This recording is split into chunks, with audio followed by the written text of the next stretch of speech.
Si vous êtes actuellement en train de créer votre marque de vêtements, j'en suis sûre et certaine que vous avez déjà eu ces doutes durant la nuit. Genre, et si ça marche pas? Comment les autres réussissent? Ou encore, qu'est-ce que je pourrais changer aujourd'hui dans ma stratégie pour bien attaquer mon marché et sans perdre toutes mes économies? C'est pourquoi dans cette vidéo, je vais vous parler de 3 types de marques qui échouent toujours et dont vous devez absolument éviter de suivre l'exemple.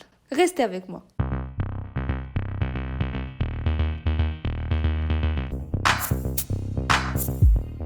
Vous savez, il y a des normes ou des bases qu'on croit acquises à force d'en parler ou d'écouter. D'après les professionnels, on pense que c'est connu et appliqué, jusqu'à ce que je rentre en discussion avec quelqu'une d'entre vous qui veut se lancer. Mais surtout, ce 3e type, ces marques-là ne se lancent jamais. Et je vous l'avoue, elles détruisent leur marque avant même qu'elles ne voient le jour. Le premier type, ce sont les marques qui n'ont pas d'identité. En fait, elles pensent qu'elles ont déjà une identité, mais en vérité, elles n'en ont pas. Quand vous me dites que vous voulez créer une collection modeste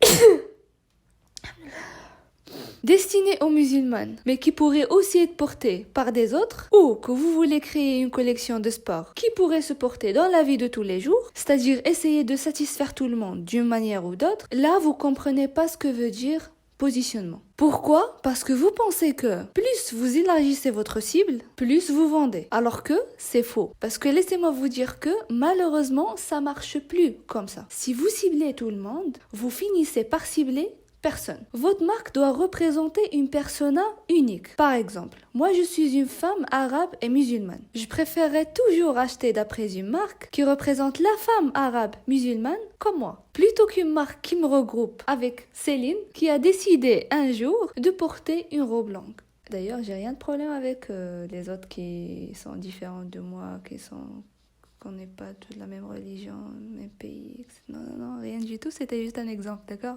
Bref, il faut savoir se nicher. Et c'est tout ce qu'il faut pour rapprocher de son audience. Et s'il vous plaît, lors de notre prochain rendez-vous, ne me dites pas que vous voulez faire une marque modeste portée pour les non-modestes, s'il vous plaît.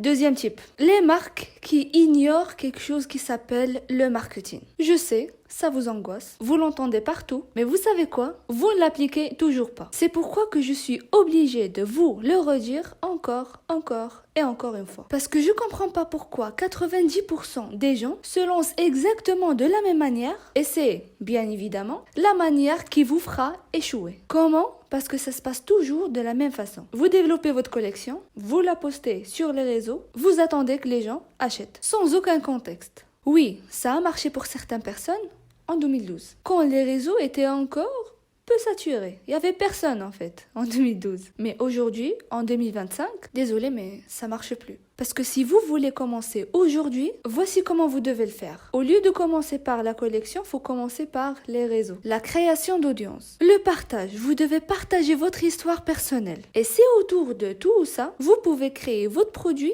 avec votre audience. Et non pas travailler dans l'ombre pendant 2 ans et en débarquant avec quelques photos pour dire bonjour, voici ma collection, achète-la. Non, il faut d'abord partager, communiquer, raconter son histoire, puis penser à la collection. Et pas l'inverse. Le 3e type, les marques perfectionnistes qui se lancent jamais. C'est le fameux type que je rencontre, sans exagération, chaque jour lors de mes appels découvertes. Ces marques prennent généralement 10 ans à travailler sur leur collection parce qu'elles sont perfectionnistes.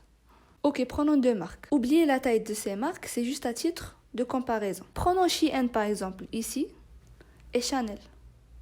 Ici, d'accord? Quoi que ce soit le produit que vous allez proposer, ça doit forcément être situé entre ces deux, n'est-ce pas? Là, j'ai une question à vous poser. Selon vous, ces 2 marques-là, est-ce qu'elles ne remettent jamais leur qualité en question? Ah, forcément oui. Elles cherchent chaque jour à s'améliorer. Absolument. Mais vous savez quoi? La seule différence entre elles et vous, c'est qu'elles passent à l'action. Elles rencontrent des problèmes après. Et ils les règlent à un moment donné. Pas vous. Vous, ce type, je parle de ce type bien évidemment, vous restez à votre place, à vous interroger sur le meilleur produit, la meilleure styliste, le meilleur tissu, le meilleur fabricant, etc., sans jamais passer à l'action. Parce que vous me dites, comment définir si un produit est parfait Ou pas si vous ne l'avez même pas encore créé. Comment vous allez savoir si vous avez fait une erreur à corriger pour perfectionner votre produit qui n'existe pas? Comme je vous ai dit, bien sûr, je parle ici aux perfectionnistes. Celles qui ne font toujours rien, mais qui se disent perfectionnistes. Et si je devais parler honnêtement, personnellement, j'aime pas du tout travailler avec ce type de personnes. Donc, s'il vous plaît, si vous voulez travailler avec moi, ne me parlez pas de votre perfectionnisme alors que vous m'avez même pas fourni un plan de collection perfectionné avant notre rendez-vous. Parce que si vous avez besoin de moi pour vous aider à développer votre collection, vous pouvez être inscrit dans ma liste d'attente dans le premier lien dans la description parce que malheureusement, je suis encore à plein capacité. Hâte de vous rencontrer et de voir comment je peux vous aider. Et je parle bien évidemment en non perfectionniste. À très bientôt.